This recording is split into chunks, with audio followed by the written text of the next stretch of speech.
প্রতিদিন আমরা যে সয়াবিন তেল খাচ্ছি অনেকেই জানি না কিভাবে তৈরি হয় এই তেল।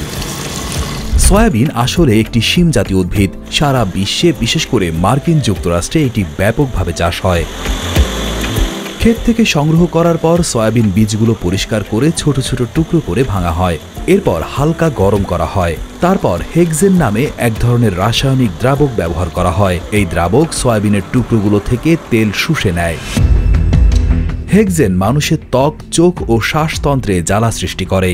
এরপর তাপ দিয়ে তেল থেকে হেক্সেনকে আলাদা করে বাষ্প করে উড়িয়ে দেওয়া হয়। এরপরও যে তেল পাওয়া যায় তা পুরোপুরি পরিষ্কার এবং গন্ধহীন হয় না।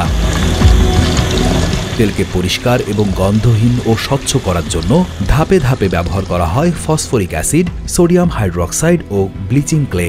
এই প্রতিটি পদার্থ মানুষের শরীরের জন্য মারাত্মক ক্ষতিকর। তেলের গন্ধ দূর করতে তেলকে অনেক বেশি তাপমাত্রা এবং বায়ুশূন্য স্থানে গরম করা হয়। এই ধাপেই অনেক সময় ক্ষতিকর ট্রান্স ফ্যাট তৈরি হয়। এই তেলকে বলা হয় রিফাইন তেল। এই তেল ভালো থাকে বহুদিন, কিন্তু প্রাকৃতিক পুষ্টিগুণ পুরোপুরি নষ্ট হয়ে যায়।